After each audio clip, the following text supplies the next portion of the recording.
Welcome to Bruins Benders Post Game Live on this Black Friday edition. It is Smitty. It is Connor. Matty is trapped in Wi-Fi hell. Just kidding. He's actually driving. But this is brought to you by Inside the Rink, the podcast network, InsideTheRink.com. Hit subscribe and thumbs up. Set the notifications so you can get all the episodes. And we'd like to have welcome any new people that have jumped into the chat. What else? We'll have Benders Banter coming up in a little bit. 3 ups, 3 downs. All the usual shenanigans and tomfoolery. Minus with a little bit of spice. Minus Mr. Matty Berry. So you get the A+ team today instead of the Matty Berry team. Yeah, I tried to make myself look like Matty a little bit, with the halo, the ghost of Matty Berry's past here going on with my lighting, filling in today for Matt. Yeah, so people can make fun of you today instead of Matt. It's perfect. Yeah, I mean, to be honest, you guys probably bullied him into not wanting to show up today, so he took a personal day. Yeah, I think that's what happened. It's a mental health day for Matty today. Let's get to the game. First of all, Pastrnak, Zacha out. Not expecting that at all. So you're shorthanded right off the bat. Middlestat in, which seemed that came out of nowhere as well. He was skating a little bit, and then all of a sudden he's activated.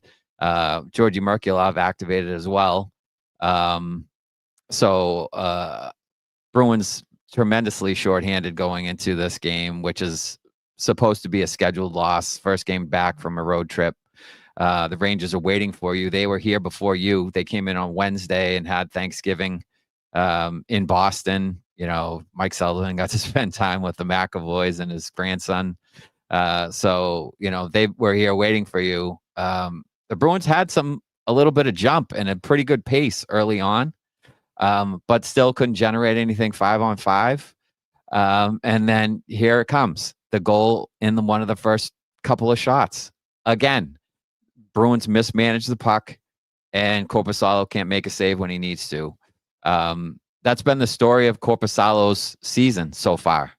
He's been in the net most of the time when the other team scores in the first couple of shots. I think it's now 8 or 9 times out of the 13 or so that he's been in net for those instances. So just, I'm kind of done with Korpisalo, and we'll get into this a little bit more as we move on, I'm sure, because I think people. Oh, yeah, the comments are loaded with some Korpisalo hate today. But yeah, I mean, aside from him coughing up the early goal, the turnover by Lohrei early was painful. Yeah, we'll get to Lohrei as well, probably in 3 up, 3 down. A little foreshadowing there. The Bruins were awful in the first period. Didn't manage the puck at all. Didn't generate really anything 5-on-5. Get in a hole. And then, as bad as the officiating has been all year long, and it has been bad. And, the phantom call on Husnudinov where, Zibanejad kind of hits himself in the face with his own glove and whips his head back like everyone does these days. Bad call there. But then Hampus Lindholm, he's so inclined to do this kind of high sticking thing where he tries to lift the stick. And more often than not, he's catching the other guy in the face. And he did it again today. They gave him 4 minutes. Was that probably too much? Yeah, probably. But still a bad penalty, still a penalty, whether it's 2 minutes or 4 minutes. And then, the Rangers get 2 power play goals. The Peeke lets him down. As well as Swayman's been doing on the PK. Korpisalo's been kind of the opposite there. Bad defense and bad goaltending. And now it's 4-0, and you really have no chance of coming back at that point. As much as you'd like to say, oh yeah, they work hard and they fight hard. Being down Pasta and Zacha going into the third. Zachanak with a four goal deficit. You're not coming back. I mean, you're just not. And the Bruins got a couple. Middlestat scores, Geekie scores again, to cut it to 4-2, and the building kind of got alive a little bit. But then, a bad play, and then it's 5-2 on the empty netter, and then another 5-on-5 goal just to rub some salt in the wound at the end, and you lose 6-2. Look, whenever Jeremy Swayman's not in the net right now, you expect them to lose, because Korpisalo is giving you absolutely nothing in the net. Yeah, he was an .857 save percentage today, and it's not getting any better, especially when you give up the empty net goal, which you figure everybody's going to take the rest of the game, mail it in, here we go. Yeah. Right back into another 5-on-5 goal. Not great, especially for the guy who's been pleading for more and more playing time. And what it really led me to think is, are we leading up to Korpisalo either getting sent to the minors and or traded? We should be. We should be leading up to that, because look, he's not good enough right now. Both your goaltenders in the AHL are playing fantastic hockey right now. Both have over a .940 save percentage. You have a backup goalie in the NHL now in Korpisalo who has a save percentage under .890. I mean, that's terrible. That's terrible. So I feel like it's time for him to be off the team. You want to waive him? You want to buy him out? I mean, whatever. Get him off the team. You have a better chance of winning games with one of the AHL goalies up here playing as a backup to Swayman. And look, as good as Swayman's been, I think you have to give him the net, every 3 out of 4 games, maybe every 4 out of 5 right now. And ride with the hot hand, and maybe you'll burn him out. But he's the only chance you have to win right now if you're not going to call one of these Providence guys up. So let's kind of put in some of the numbers. This is where I'm a little bit different. I'm a nerd when it comes to hockey. We pay Korpisalo about $3 million a year right now after the retention from Ottawa. We could bury him and save the $1.25 million, get charged the $1.75. Do you think any team would take him at 50% retention, like $1.5 million on their books, or maybe another $1 million off like Ottawa did when trading him here? Do you think there's even that value left? No. As bad as goaltending situations are in a place like Edmonton, Skinner and I'm drawing a blank on who the other guy is. In Edmonton? Yeah. Oh, You're drawing a blank. I'll look it up. Yeah. So I thought it was Kokkonen, but I'll check. Either way, they're not playing any worse than Korpisalo is. Korpisalo is probably playing worse than those guys. So why would they take a chance? Oh, Pickard. Thank you, Zach Haste and Victoria. See, they're on it. Those guys aren't playing any worse than Korpisalo is. So I don't see why they would take a chance on a guy like Korpisalo, who's had a few good seasons of NHL hockey like many years ago. He hasn't been good for many years. So I think it's time for him to see the minors or get waived or bought out and bring one of these guys up to give yourself a chance to win when Swayman's not in there. So then the question becomes, would you take a Stuart Skinner back in exchange for Korpisalo? No. I think that's where the rub is for Edmonton. Because, I'm looking at Stuart Skinner and Calvin Pickard. Calvin Pickard's an .847 save percentage. Stuart Skinner is an .878. Neither of them are blowing your doors off. Skinner, I believe, is about $1 million less than Korpisalo currently. Okay. That's still not a great contract to me. I don't know why you would spend, an extra couple $1 million or probably $1 million more than you would with one of the AHL guys that you have in your system now, where you might be able to save that $1 million and make a move at the deadline or I don't know what. But I don't see the value in taking a guy back with a couple $1 million in salary when you have a better option in Providence. And that's where I think, and I can't do it now because I'm actually on the show today, but I would pull up the buyout calculator and look at Korpisalo, and it's honestly not terrible with the couple years that are left. Yeah. That you probably should have done it this last offseason. I believe I had told you guys multiple times that would have been in my Rolodex there. But now I think you're stuck with it. I think you're probably going to end up having to trade him because now with just a season or two left and the cap continuing to go up, that honestly doesn't really make sense to buy him out anymore. Yeah, I mean, I don't know if you would get anything back in a trade. That's what I'm saying. I don't think he has value anywhere. I think you're going to have to pay somebody to take his ass. Yeah, I mean, I think I would just, put him on waivers for what, the process of termination of the contract and just do that thing. And that has to be mutual. He has to want to do that too. And I don't think he's going to just give up the money. I think you would have to give him the Johnny Beecher treatment, just chuck him on waivers and say, whatever happens, happens. See ya. Yeah, sure. I'm done. So,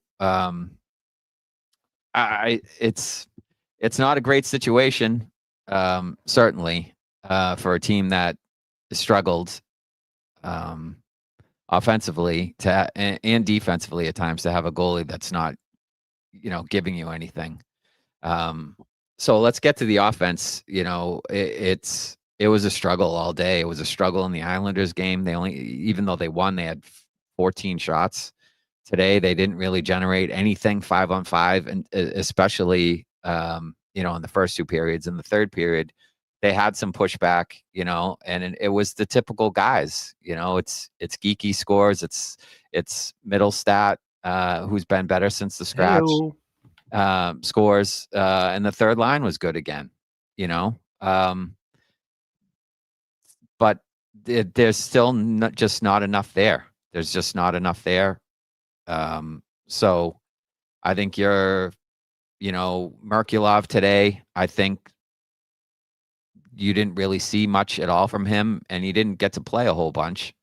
They kind of say, holy shit, I actually didn't realize that he played the game. I watched more than half the game in the middle of doing some things, knowing that I was going to be on the show.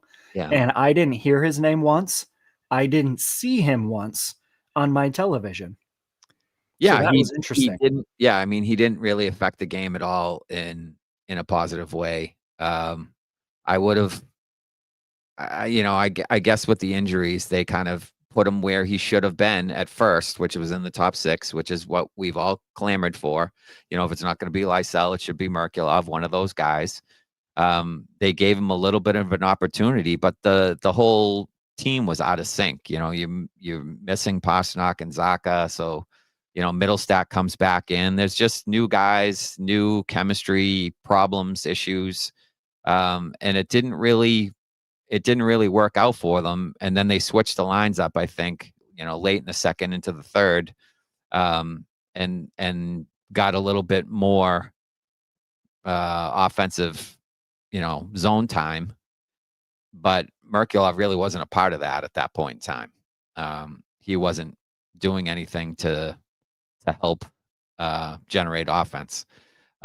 He didn't see, I don't know what his ice time was offhand, but he didn't see a whole lot of ice time. I think it was probably under 12 minutes, if that, because they were shorthanded a bunch as well. So, it just not a great first showing from him and his opportunity.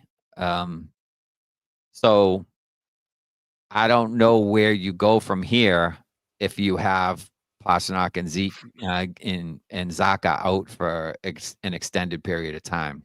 Sturm said it before, like day to day, but there were other guys that were out day to day, and it was more like week to week. Like they missed multiple games. It wasn't just one game and then they were back in. So if those guys miss any extended time, I don't know where you go with the lines. Middlestat's back, that certainly helps a little bit, but having Zacha and Pastrnak out leaves a huge hole in the top 6. I mean, you have essentially, 100%. Geekie and I guess Elias, Lindholm, and Middlestat, and then you don't have really other top 6 players. You have fill-ins. So we thought the offense would struggle anyway, and now with those two guys out, now I think you're really going to struggle because the depth is really going to be tested now, and it's already thin. Your depth on defense is thin without McAvoy. I think you have only a couple guys back there that are playing well at the current time. So where does the offense come from? I don't know. Yeah. I mean, I think that's everybody's question. Quickly on the ice time remarks, Georgii Merkulov had 10:35 time on ice. He was the worst, and then Riley Tufte right in front of him at 11:28. So they're really not giving much of a sniff to any of the guys coming up from Providence, per usual.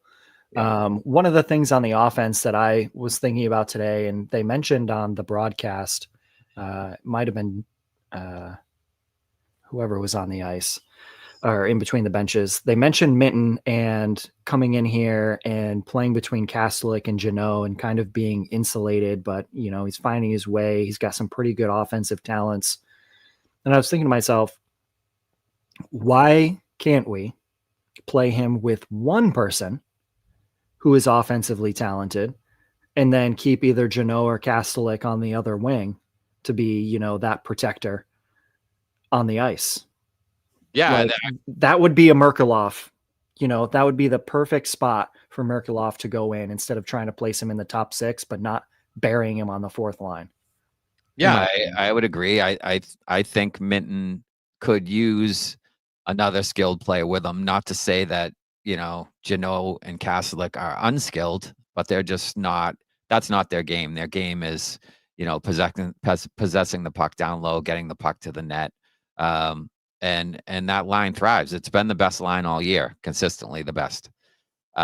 So I guess maybe the thought is you don't really want to break them up because they've been playing well, but you do need to generate some offense from somewhere, and giving Minten an opportunity with some better offensive talent. Just one person who can shoot the puck better than those two. It may be, you talk about people wanting to seize opportunities. That might be an opportunity for him to prove maybe he can play a little bit higher, and his ceiling is a little bit higher than a third line center. And that's something that I've personally been clamoring for and, pushing back with you and Matty in our text chat, is that I personally think that Minten's got more to give. Mm-hmm. And playing him with 2 plugs, if you will, is really not getting the best bang for your buck. You're insulating him and you're giving him NHL minutes that are meaningful and protecting him in a way, which we haven't really seen Bruins do in their development whatsoever recently. So yay for that. But now I think it's time that you let a little off that chain. Yeah, I think it is. I think it is time to maybe give him a shot with some better offensive talent and see if he can gel. Like, you gave that opportunity to Geekie when you brought him here as a 3rd or a 4th line guy. I know Minten's younger, but Geekie's still only 26, and you were giving him an opportunity to kind of move up in the lineup and play with better players. I don't know why you wouldn't give Minten that same opportunity, especially with you being so shorthanded in the top 6. Like, he's a reliable guy. That's what you've fucking been clamoring for all this time. Sorry, John. A reliable 200-foot guy. Well, there he is. He's a reliable 200-foot guy. And clearly he has some offensive skill. If you watch the shorthanded goal, little toe drag, sweet pass to Steves the other night. He has some offensive skill. He scored a few goals. Made a great pass there. He's, pretty good along the wall. He plays responsible center. He wins some faceoffs. It should be the time now to give him a chance in that top 6, I think, especially if Zacha and Pastrnak are out for any length of time. Yeah, I concur.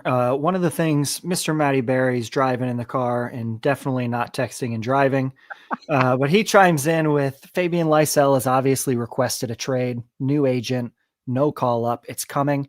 We mentioned, one of you guys sent in the text chat this morning, one of these reporters from Boston mentioned the Canucks and the Bruins trade talks. The Bruins obviously offered a player from their AHL roster to Vancouver for Connor Garland, and they were insulted by that offer. One would assume it has to be Fabian Lysell. I mean, he's been playing half of a practice and then sitting in the bench and watching or not even the bench, excuse me, in the stands and watching the rest of practice. Yeah, they said that was a lower body. I don't know if that's a lower body or if that's just posturing with Lysell and his agent kind of. Yeah, lower body because the coach is kicking him in the dick in every interview. That lower body is, it's a shot to the nuts from Mujanel to Lysell. That's what the lower body injury is. I don't know how that's gonna all shake out. It seems like Lysell's time in Boston might be coming to an end before he's gotten a real opportunity to showcase what he can do here. It'll be interesting to see if he goes somewhere else and has success, because that would just be another case of the Bruins development just fucking things up from the very beginning. But enough about that. Let's get into Benders banter. It is presented by Evolve ABA. Evolve ABA offers consulting services from board-certified behavior analysts to adult-aid programs and residences, schools, and even businesses using the principles of applied behavior analysis. Evolve ABA is also pleased to offer staff training in collaboration with parents of children with autism and other special needs wishing to learn more about the science of applied behavior analysis. To learn more about Evolve ABA, call Sean Daly at 774-823-5016 or visit www.evolveaba.net. And I'll save everybody. I've got the glasses on. We don't have to struggle. Victoria kicks us off today. Yeah, no squinting from Smitty today. Connor's going to do me the solid and read the comments, and we'll get this going. Of course, Korpisalo let in shot number 2 of the game. It's been trending, as Smitty's founder would say. Yes. We already went into it. I think we don't need to go too heavy right now. There's some other comments in here we can kind of get a little bogged down as we go. Yeah, let's just throw all the ones that just rip Korpisalo right up there and get those out of the way. So Victoria doesn't like Korpisalo. Shot number 2, and it is a trend, and it's a bad trend, and it needs to stop. And I want him off my team. Like I texted you during the game. Consistency is key, but he's got the wrong kind of consistency. He sure does. Matthew Curtis, what an amazing turnover from Lohrei, which it was awful. And then Severed Soul followed up with what a meathead Lohrei is. Are you fucking kidding me? Sorry, John, with that shit. Yes. I mean, he was bad today. Really bad. But I didn't think any Bruins defensemen really covered themselves in glory. Like Zadorov had a couple of turnovers. He wasn't great. Jokiharju wasn't great. Peeke certainly wasn't great. He hasn't been great for a while. I think of all of them, Apricots was probably the steadiest, and then he takes a stick in the face. They miss him for a large chunk of the late second into the third or early third into the late third. I don't remember when I think it was second into the third, I believe. Got a couple stitches, came back at the end, but he's been pretty solid as a fill-in for them. He has his moments where he does dumb shit, but the rest of the D-core does too. I mean, they were turning it over left, right, and center today. Bad puck management, especially in the first couple of periods, led to really good chances for the Rangers, some of which they capitalized on. Yeah, absolutely. Michigan Mike, first goal, another short side goal. Maybe Sway should play the opening 6 minutes and then hand it off to Korpisalo. One of the things that I thought of when I read this comment earlier is if you actually watch the difference between the goalies, Swayman hammers the goalpost when coming side to side where it lifts the net off. And Korpisalo does not at all. He reaches over with his foot and his hand, and he has giant gaps right down the bar, which is exactly how that fucking puck went in. Yeah, I feel like Korpisalo has always been kind of technically a little off, not particularly sound. Swayman has bouts of that where he gets off his angles and goes down too early and doesn't stay tall in the net. Korpisalo has always been kind of not a great technical goaltender. He uses kind of his athleticism to make saves. And as you get older, that goes away. And it seems to have disappeared on him these last couple of years here in Boston. And Swayman, I think on situations like that, he'll come out like really far to challenge the shooter. And I think Korpisalo likes to stay a little deeper in the net and doesn't come out as far to cut down the angle. And, there's more room. There's more room to shoot at when you don't come out of the net. Severed soul again. Bring up Zacha. I'm done with Korpisalo. I'm with you, Severed Soul. We talked about it earlier. I think one of the AHL guys should be up here.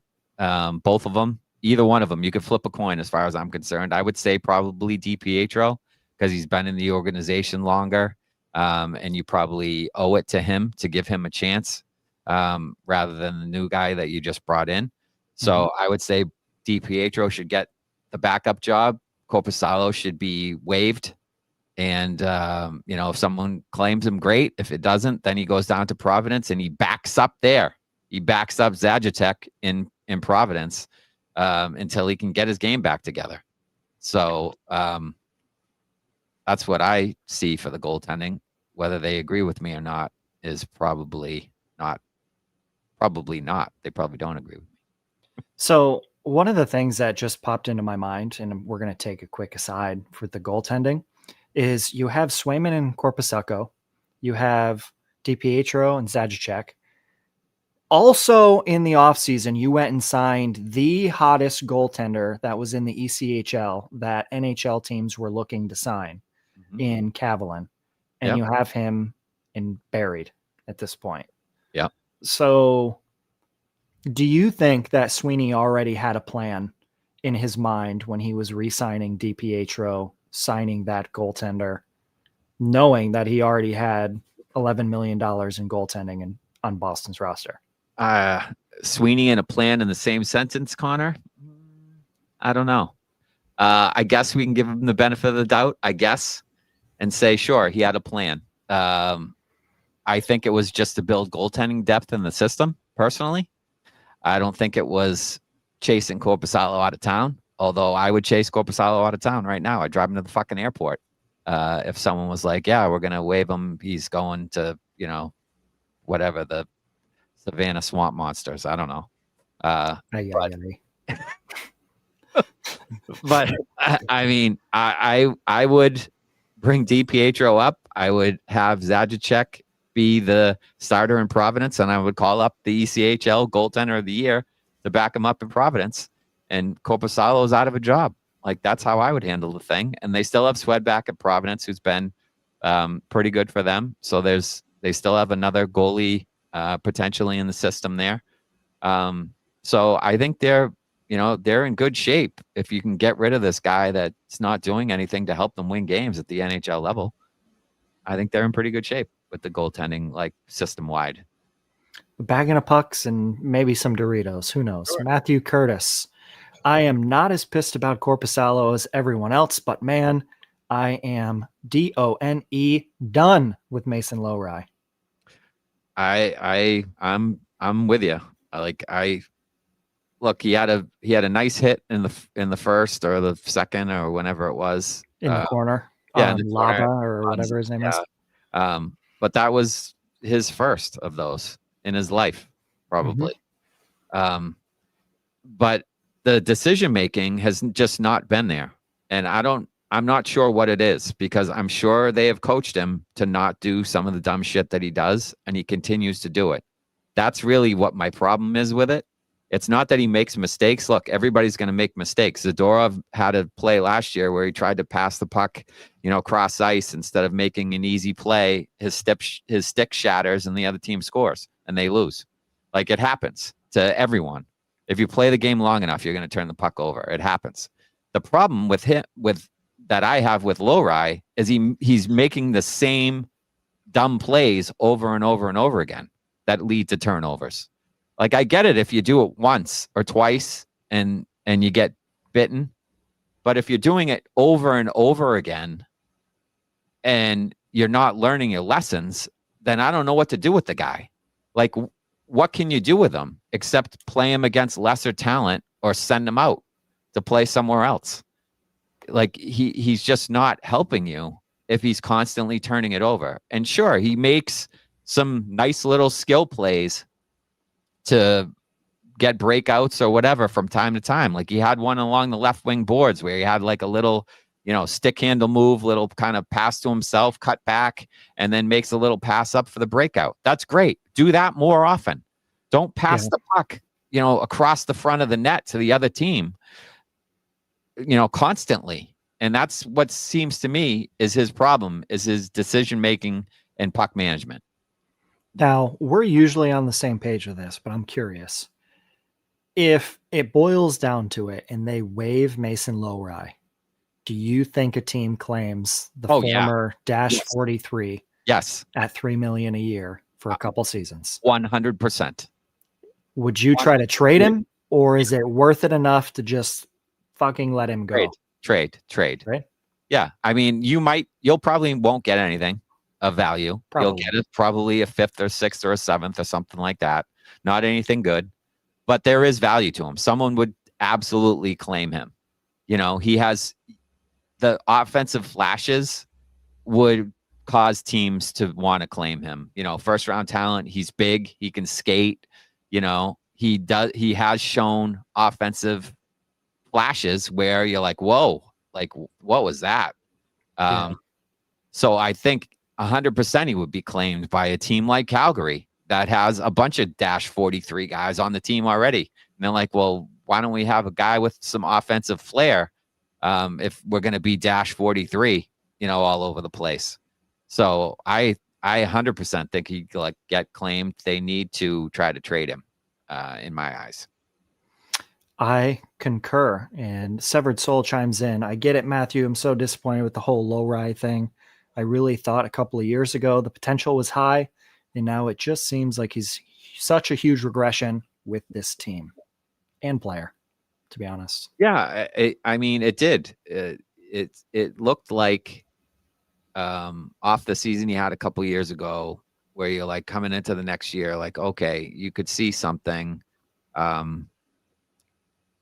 potential there, but he never reached it. And he's always had kind of the defensive issues, and they just got magnified when they moved him up to play higher up in the lineup, which I think was a mistake, a developmental mistake again by the Bruins front office management team. Like there's no reason to play a guy who struggles defensively on the top pairing going against other teams' top players. It doesn't make any sense.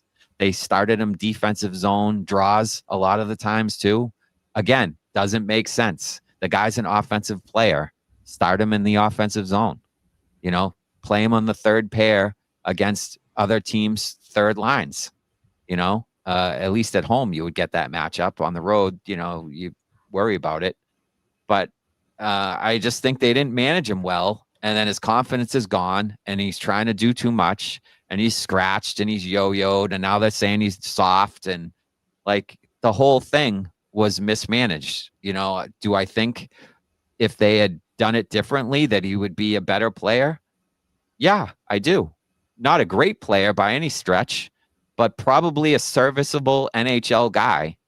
Well, that leads me to a follow-up. So let me stop you there. Do you think, because we're having these conversations with Lysell, Merkulov, Lohrei, even Poitras to some extent, we really haven't seen much from this year at all. So he's kind of been out of sight, out of mind.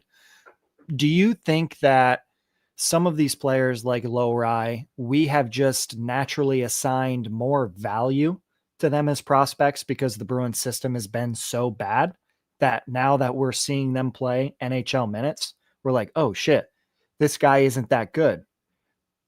It's always been the reality that that's what it was going to be, but we were kind of gaslighting ourselves into thinking he was going to be better because he's one of the better ones we had. 100% true.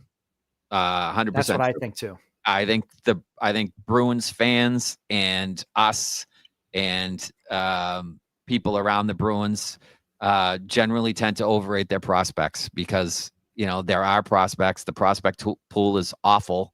And you get anybody with a glimpse of anything remotely, NHL caliber, call it.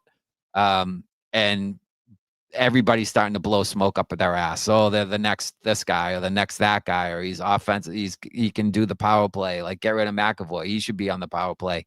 Like, there's all these expectations that are thrust on prospects in Boston that it's almost like Toronto. Like, there's a lot of pressure on young players in this area, especially if they show any signs of anything that they need to produce. And it's a tough thing to be in, I think, as a player. But the reality is that they're maybe not as good as we think they are. We're overrating them. And you end up with, a bunch of guys that, maybe don't have the value you thought. And, you're kind of hoping that they turn out better than they actually are. Yeah. And a couple of the recent comments here while we're talking about this is, Zach Hayes says, we don't want to admit that we have no NHL prospects. While that may be true from the management side, fans and media can be a little bit more critical of things. I mean, the Bruins prospect pool has been 30 to 32 for the last few seasons. And Scarielli chimes in and says that that's not unique to the Bruins. Everybody probably overrates their team's prospects. Maybe, yes, but a lot of these other teams actually have the talented players that the Bruins aren't drafting. There was a tweet that one of you guys had sent recently in our group chat, and I'll scroll through and find it at some point, but it was showing all of the draft picks that Don Sweeney had in the first round. And it was almost sad. Like, it made me want to poke my eyeballs out. Yeah. The drafting hasn't been good. The development hasn't been good. I already have it. Here we go. Ready for this? 2015, Zaboral, DeBrusk, Senyshyn. 2016, McAvoy and Frederick. 2017, Vakanainen. 19, John Beecher. 21, Fabian Lysell. 24, Dean Letourneau. 25, James Higgins. Yeah, I mean... And I believe Will Smith was also a first-round pick, was he not? Who? Will Smith. Will Smith of the Sharks? Oh, wait, timeout. What is the Smith player that the Bruins drafted? I'm pretty sure he's in the first-round pick. I'm going to pull it up, but go ahead on those first-round picks. Outside of McAvoy and the last couple of guys, there's not much there. And the last couple... Will Moore, that's what it was. Yeah, Will Moore. The last couple of guys haven't proved themselves yet. Had a big day today, though, did they? James Higgins with a hat trick this afternoon. Dean Letourneau scored. So 51st overall, Will Moore. Yeah, it would be nice to see those two guys develop into something. I almost want them to skip Providence and go directly to the Bruins, because I don't know if I want Ryan Mougenel and that development staff touch those guys. I really don't. Like, I don't know if he's part of the problem or not, but I certainly know he's not part of the solution, because you don't see guys coming up from Providence, and stepping in and playing well. You just don't see it.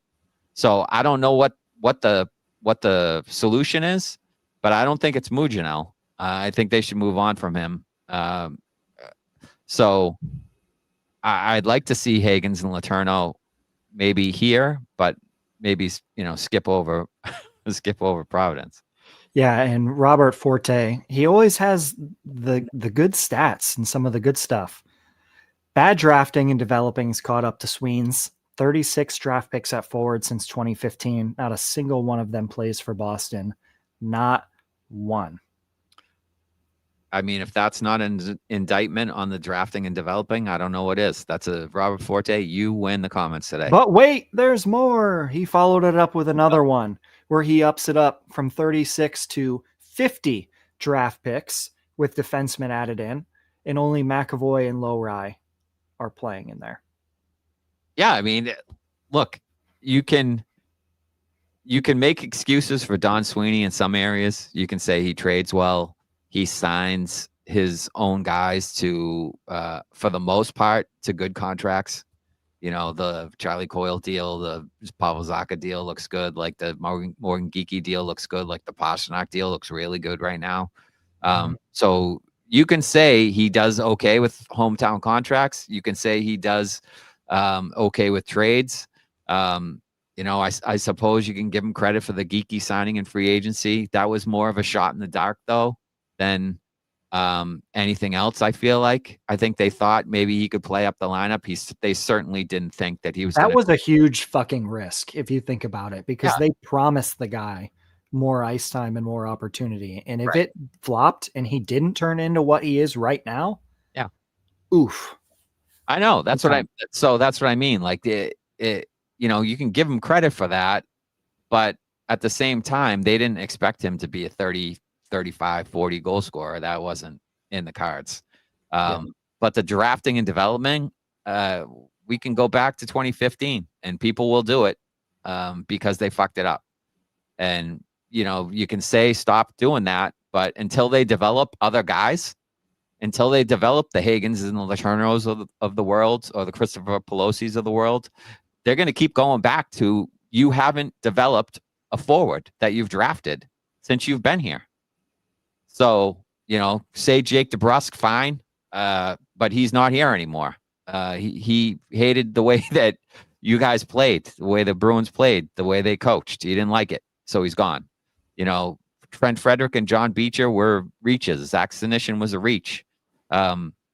So they, they didn't. Fabian Lysell had, I don't know what the right word is that I'm looking for, but off ice issues, we'll call it. Going into that year, they took him anyways, and he's been a problem. And I think it was about compete issues. Yeah, if I'm not mistaken. It was compete. It was not buying in. It was, that's all the stuff that's showing up now that Janelle has problems with, and the organization as a whole has been kind of yo-yoing him around about and trying to get him to buy in and play a more team game. I don't know. So you can give Sweeney some passes for some stuff, but there's certainly a lot there to pick at with Sweeney's about the way that he's handled building this roster. And the draft and development is the number one area where he's failed. And that's why the Bruins are in the situation they're in right now, with a below average roster, and not a lot of talent in the pipeline. Yeah, and back to the comments, Joe Bandara, just a horrible to watch today. They look like they ate too much turkey. They're slow as well. Severed soul. Oh my God, this is a joke. So sad and pathetic. This is a total clown show today. And then Matthew Curtis. Without Pastrnak, this is hands down the worst team in the league. And McAvoy out too. Merkulov call up, but no Lysell. If you're going to be so petty and childish with the guy, just get rid of him. And seems like all signs point to that. Yeah, I think that's what's it's probably on the horizon pretty soon. And you're right about Matthew Curtis. You're right about without Pastrnak and McAvoy, the team, and Zacha too. Like, it looks like an AHL roster out there today. Just not a lot there. There just isn't. And, I think it's going to be a while before, the Bruins kind of get back into contender status. Yeah, Matthew Curtis also chimes in from the TNT broadcast. The goaltender is keeping them in this game.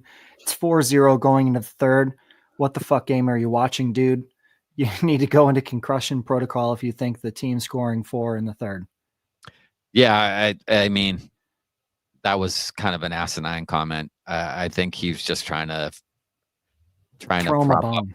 That's what it sounds like. Yeah, exactly. I don't know. It wasn't like Korpisalo was awful today, but he certainly wasn't good.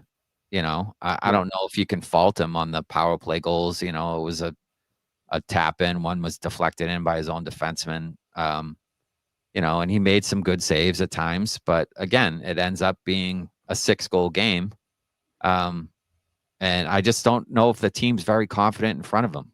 I think that might be part of what it comes down to, is when Swayman's in the net, they're confident that they're going to win, or potentially win, that he's going to steal some goals away from the other team. Like, Swayman leads the league in goals saved above expected. Korpisalo is nowhere to be found in that category. In fact, I think it's the other way around. I think he's negative. So I just feel like the team confidence in front of the goaltender is an issue when Korpisalo is in net, which is another reason why I don't think he should be on the team anymore. Like, you can get more out of DiPietro, I think, than Korpisalo at this time. Yeah, just keep banging that drum. Adrienne is hanging out with the girls for some post-turkey craft day and night, sipping all the girly drinks, try to check in periodically to hear optimistic Smitty cussing. Hey, Adrian, you better hide the girly drinks. Mr. Matty Berry is on the road, and he loves a good girly drink. He does love a good umbrella drink, Mr. Matty Berry, 100%. So thanks for checking in, Adrian. And fuck Korpisalo just for you. There you go. Victoria Landrum, 6'2". I never want to hear Korpisalo say that I deserve more games, but she loves seeing Middlestat come back and scoring. Definitely miss Pasta and Zacha. Kastelic is becoming her new favorite player. I'm with you. Like, the Kastelic, he gives, elite effort every night. Like, he's one of the guys every single night that brings his A game. Like, you can't look at him and say, well, he took the night off. Like, he's always going. He's always playing hard. So I agree with you, Victoria. I think Kastelic might be a sneaky guy for a 7th player award. Oh, getting into it early. It's not even 2026 yet. I know. He might be a sneaky good option there, Kastelic. Andrew Peterkin, and I'm sure Mrs. Peterkin somewhere nearby. Black Friday indeed. No Pasta, no Zacha, no McAvoy. No shock they lost. Bright side, Hagens with a hat trick today, and Mean Dean with another 2 points so far. So the wannabe Bruins, they're doing all right. I tell you what, you probably would have had more fun today if you watched BC play than the Boston Bruins.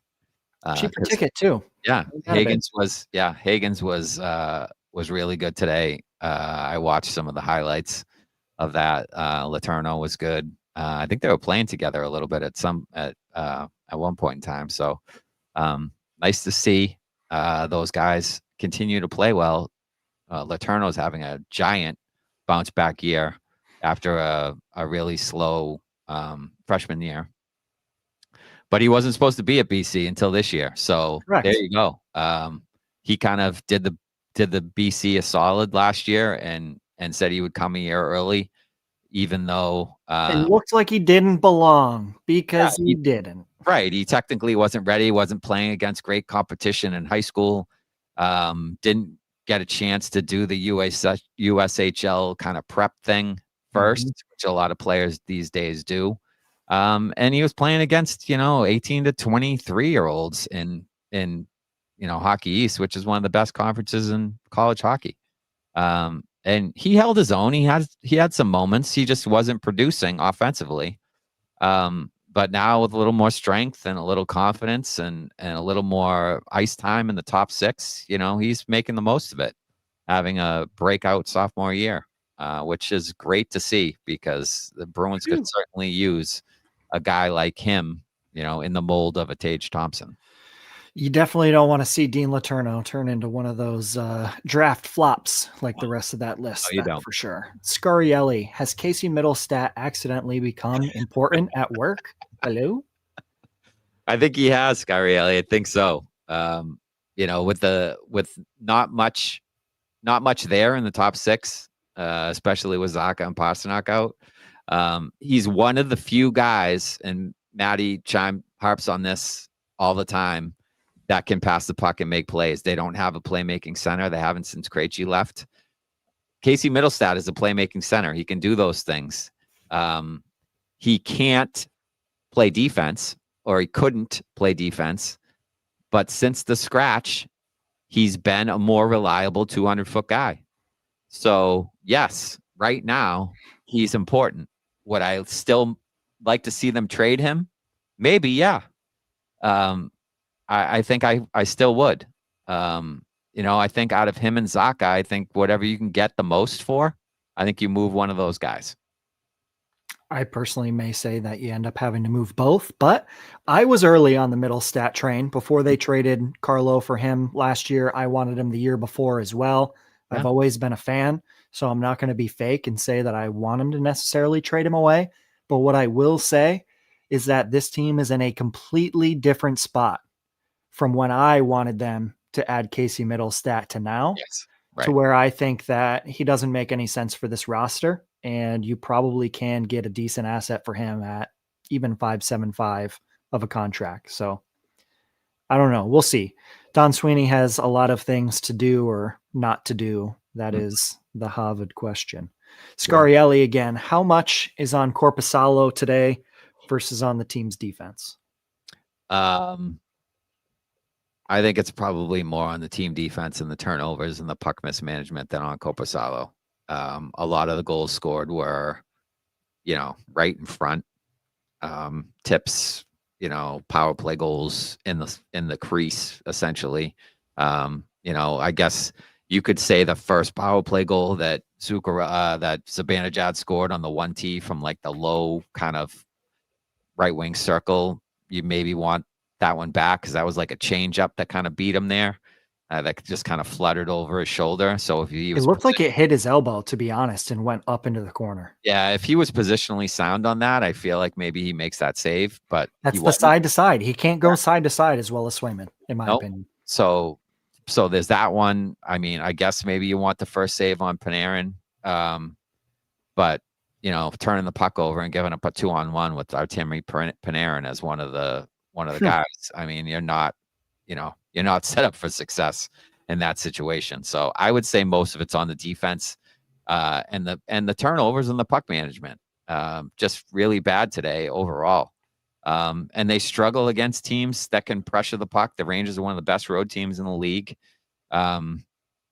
So, when the Bruins play good teams that can forecheck, their defense really struggles. And I don't think that's going to change anytime soon.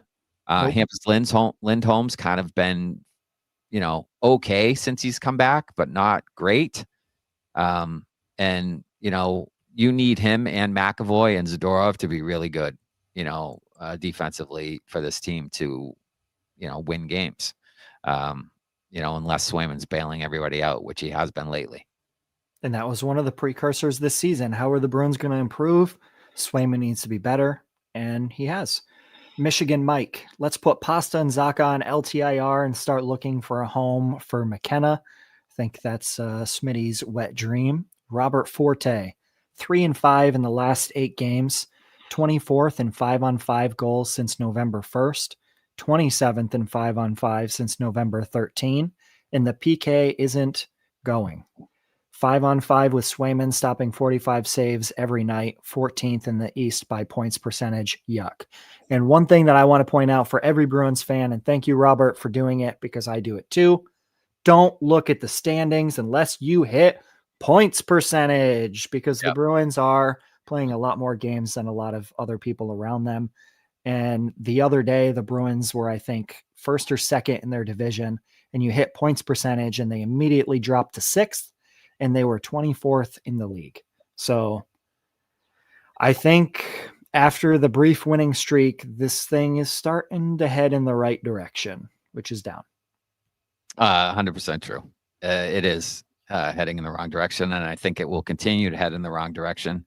I would be fine with them putting Pastrnak and Zacha on long-term IR and just saying we're cashing in the season. Let's try for a top 5 pick. Let's hope Toronto still sucks and we end up with 1-6 and get a couple of studs, and we're able to turn this thing around. Hopefully quicker than we think, because you need top 5 talent, top 3 talent to win in this league. To win Stanley Cups in this league at least. So yeah, it's time. Yeah, they're better off in the long run finishing at the bottom of the league than they are being a middling, 78 to 85 point team and finishing either just in or just out of the playoffs, because they're going to lose in the first round. Their pick's not going to be great. and that's where they'll stay in mediocrity. And you just can't do that. You have to kind of pick a lane, get into it, and have a plan. And I don't think they have a plan. The plan right now, I think, is, piss and vinegar and make the playoffs is their plan, which, isn't a good plan to have. Cam Neely says he doesn't look more than a year in advance. That's not a plan. That's living in That's exactly what you want to hear as a fan, right? Yeah, it's terrible. Like, I think he's a big part of the problem. Like, we blame Sweeney for a lot of things. I think Cam Neely living in the right now rather than the long-term future of the Boston Bruins is part of the reason that they suck all the time. Like, it's part of the reason. He's a huge part of the problem. He's probably saying to Donnie, like, no, we got to win now. No. We don't have to win now. We need to develop some of these young talent. We need to get more draft picks. We need to, set the roster up for the future where we can consistently win, not just try to win 1 year and then throw caution to the wind for every other year.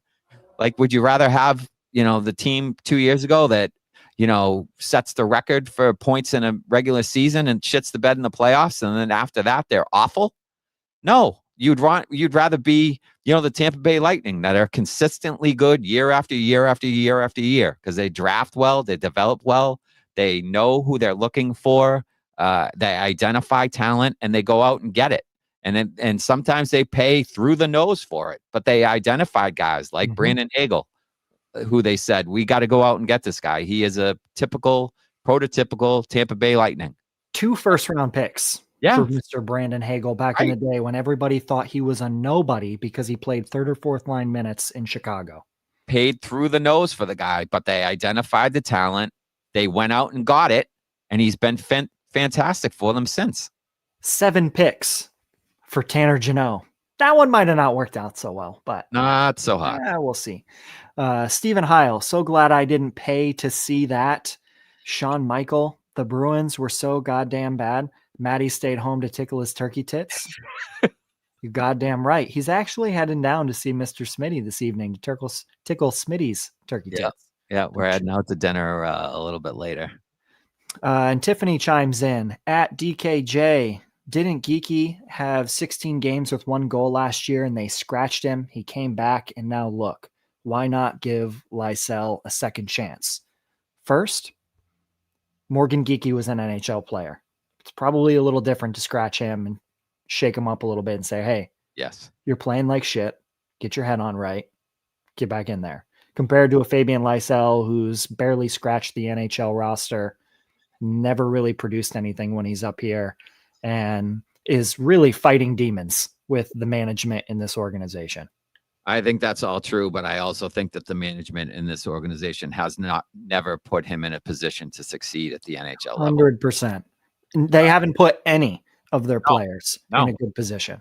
I don't think they give him enough opportunity. I don't think there's a long enough leash. I think there's all kinds of issues with how the Bruins manage young guys on the team, with exceptions for some reason, like Mason Lohrei. Ton of runway. Ton of extra chances. Like, I know he was scratched by Sturm this year for 4 games, but prior to that, he wasn't getting. There was no accountability for his mistakes. Like, he was just, they'd throw him back out there, and maybe some of it was necessity, because Lindholm and McAvoy had gone down, so they didn't really have anybody else to turn to. But then that again goes back to the depth in the organization, and whose fucking fault is that? It's Sweeney's fault. Excuse me. So, I just feel like the development thing is a problem, has been a problem. Sturm brought it up. I don't know if it's really been addressed. It doesn't seem to have changed at all. It's the same old, what they've been doing, the whole time Sweeney's been here. Other than them waiving Beecher, like, I don't, what has really changed with how they handle young players? It doesn't seem like anything's different. The young players come up, they play 8 to 10 minutes. They get a sniff for a couple of shifts on the top line or top 2 lines. But if they don't score a goal or don't make great plays, they're just cast aside almost immediately. Whereas the Mason Lohreis of the world, they throw out there over and over and over again to make mistake after mistake after mistake. Why is Georgii Merkulov not given that same runway, latitude? I don't know. And I don't know if the players, those young players in the organization, know either. And I think it's probably frustrating as fuck for them. Like if I was Georgii Merkulov and got called up to, thinking I'm gonna get an opportunity in this game today, and then I play 10 minutes and my line mates are shifted around, and then I'm basically benched, the second half of the game, what message does that send to that guy? I can have a great year in the AHL, but then, they sign a couple of guys, outside of Providence, and Blumel's getting more time on the top two lines than I have, and I've produced here just like he's produced in fucking Dallas.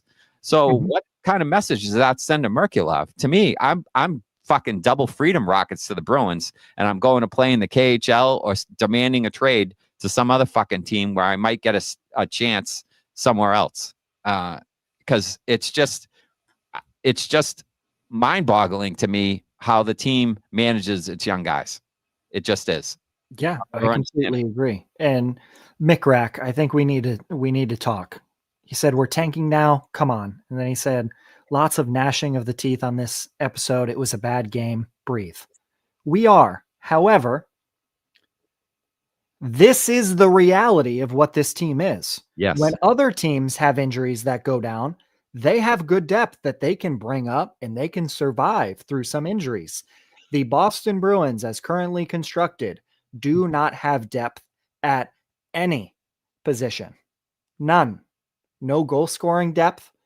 You got rid of Marchand. You got rid of Charlie Coyle last year. You really didn't replace those players. Got rid of Taylor Hall for nothing. That was a few years ago. I know, but yeah. Take it. Brandon Carlo, you traded last year and you replaced him at the same deadline with Henry Jokiharju and then re-signed him to continue to replace Brandon Carlo. If you think that is not worse, I'm sorry. Yeah. But it is. And this is the reality of the team. At full roster right now, Don Sweeney admitted that this is an incomplete roster. Agree. All of the players right now are essentially playing above what we expected. And that is never going to last until March or April of next year. It will not. Eventually, this is going to fall apart unless Sweeney starts to make additions to this team. And if anything is true about what's being said online by some other reporters, the Bruins feel like they can make a move and they're lowballing everybody because they don't feel compelled to at all, because there is zero pressure right now in that organization to actually make the playoffs. None. I'm with you. I feel like it's a bottom 10 roster in the league. If you look around the league, it's a bottom 10 roster. So you can say, yeah, they're playing above their head, and that's great. Swayman's playing great. You're getting some contributions from guys down the lineup. That's great. Geekie's playing out of this world. Fantastic. And that's going to stop. I am completely on his shooting percentage is going to come down and him playing astronomical is going to stop eventually. And then what? Pastrnak is not scored very much. It's all been Morgan Geekie. Then what? Yeah. I mean, his shooting percentage is crazy good right now. So I think it will kind of revert at some point back to the mean a little bit. But yeah, so fine. You have Geekie, you have McAvoy, you have Pastrnak, but you don't have a lot beyond that. So the fact that they're hanging in is a testament to how hard they're playing, the goaltending, Sturm, I guess, to a degree, but there's not a lot there. So I don't know if you can say, yeah, we can just make a couple of additions to this roster and be where we need to be. This roster needs an overhaul. And we've talked about it before. Rebuild. Yeah, we've talked about it before. A lot of these guys aren't going to be on this team when the Bruins are good again. They're just not. Geekie will probably be here. Pastrnak will be here. McAvoy probably, and Swayman. Outside of that, I'm not sure you're seeing a lot of these same guys on the roster when the Bruins are contending again. I really don't.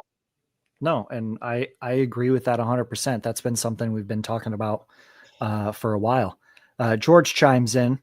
If the Bruins had drafted Wyatt Johnson instead of Lysell, do you think he would be the player he is now, or would he be in Providence Purgatory? By the way, Johnson was picked 2 after Fabian Lysell. Yeah, I mean, I don't have any confidence in the Bruins drafting, any of these guys and having them pan out. I just don't. The Wyatt Johnsons of the world, if the Bruins had taken Shane Pinto, 2 picks after Johnny Beecher or Trent Frederick, whichever one it was, I can't remember which one. But I don't have any confidence in the organization developing Shane Pinto or Wyatt Johnson or any other young player because of the way they handle young players. When you're a young player, if you earn an opportunity, you have to be given the same amount of leeway as everyone else does to make mistakes or not make mistakes. Like David Pastrnak turns the puck over all the time, but he's a Hart candidate, so they let it slide. But the Mason Lohrreis of the world turn it over all the time too, and for some reason that's fine. But when a forward does it, they don't allow it. They want everybody to be Patrice Bergeron. They want everybody to have a 200-foot game. That's not the way it should work. You drafted a guy with certain skills. Let him play to his strengths. Don't try to change him into fucking Guy Carbonneau or Bob Gainey or Patrice Bergeron or Anze Kopitar. That's a great 200-foot player. Not everybody's a great 200-foot player. David Pastrnak certainly isn't a great 200-foot player. His defense has gotten better over time from being here, but he's still not great defensively. Nope. But let him play to his strengths, and they let him play to his strengths, and it works out for your in your favor. He's one of the best goal scorers in the league, one of the best goal scorers in Bruins history, and a Hart candidate every year. But they don't allow that same level of trust with their young players, and that leads to development problems. So no, I don't think they would develop Wyatt Johnson. I think it would be an issue. I think he would be here in Providence, toiling along next to fucking Matthew Poitras. Probably still to this day. They'd probably both be down there together, lighting the AHL on fire and not getting a chance because they signed, Tanner Jeannot to a 5-year deal. Fourth-line player. Yeah, or they re-signed Mark Kastelic. I love the guy, but re-signed him to a 3-year deal. Sean Corrali to a 2-year deal. This organization works from the back forward. Just wait until they re-sign Alex Steves. Asinine. And then Matty can blow up about that. Speaking of Matty, let's progress down the road here. 3 up, 3 down. Before I take Matty's 3 up, he sent in his own non-hockey related. 3, the hot turkey sandwich. 2, the sneaky good sports weekend. And 1 day closer to the Bruins Benders Tampa Bay trip, which we're all looking forward to. Yeah, I love anybody listening. If you're going to be down there for the game in Tampa in February, let us know. BruinsBenders@gmail.com. Maybe we'll have a little powwow. Maybe we'll not. You won't know if you don't let us know. My 3 up for this game. 3, Casey Middlestat. Your my boo. boy. Yeah. My boo. Goal, first game back. We talked the other day. Nobody had a fucking clue on where this guy was. He was in the witness protection program. Wasn't sure what was hurt, if he was still hurt. Who knew? We didn't even know if he was in the country. But lo and behold, here he comes today. Yeah, all of a sudden he's ready. 2, Morgan Geekie. 18th goal. Tied for Nathan McKinnon so far, the league lead in goals. And guess what? Team Canada's GM still has no fucking clue who this guy is. He's not getting drug tested for the Olympics. No, he isn't. Breaking some hearts. Yeah. And last but not least, the most overpaid center on the Bruins roster, Elias Lindholm. 2 assists. Yeah, we got to throw him. Earning your money today. Yeah, we got to throw him a bone. He got a couple of assists. They're probably both face-off wins, for fuck's sake. But, at least he was there with a couple of assists, winning face-offs like a champ. They don't ask how. They ask how fucking many. Right. Still a multi-point game. Attaboy, Elias. Way to win those draws. 3 down. The Peeke, 2 power play goals against break the game open for the Rangers. Not strong there. Korpisalo, no saves really, and just bad Bad defense. Gave up a lot of seams there on some of those PK chances. Number 2, the aforementioned giveaway man, Mason Lohrei, 3 giveaways today. He was brutal this afternoon. Just not what you're looking for from a guy that was scratched a bunch of times and seems to be, pretty close to on his last legs here with the Bruins. You need to see better from him, especially with puck management and turning it over in the D zone. And then number 1, we'll give it to Korpisalo because I want him off my hockey team. I don't want to watch him play anymore. I don't want him to demand more time. I don't like the way the Bruins play in front of him. We talked about the team last year, maybe not liking Jeremy Swayman, the way the whole holdout thing went, and didn't seem like they really played very hard in front of him. It seems like that's the case this year with Korpisalo. Like the team's just not playing particularly well in front of him, and I don't know if it's you want to play more, we're gonna take a fucking night off every time you're in that. I mean, it just feels to me like they have zero. The team in front of him has zero confidence in him that he's going to make a save. And he's given up those goals early in games that are, you're chasing the game right away. And this team cannot afford to chase games, from the opening, couple shots on net. They just can't afford to do it. They don't have enough offense to be playing from behind every time Korpisalo's in net. And that seems to be what happens. So I want him off my hockey team. So there you go. Absolutely. And predictions. Look into tomorrow versus Detroit. Mick, here's the fun game. This is how you know the Bruins suck. Are you ready? You get to compare the Red Wings roster versus the Bruins, and who would you rather? Okay. Red Wings have Larkin, DeBrincat, Seider, and Talbot in net. Yeah. The Bruins have Pastrnak, Geekie, McAvoy, and Swayman.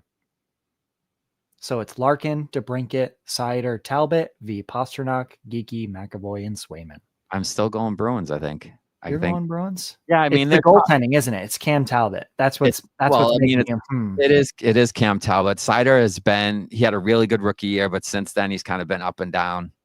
So I don't think he's been great. I think if you go Detroit after those two, so like if you go those two and then you go Mason Raymond and a couple of the other forwards for Detroit, I think you're going Detroit. Because the Bruins top 2 is really good.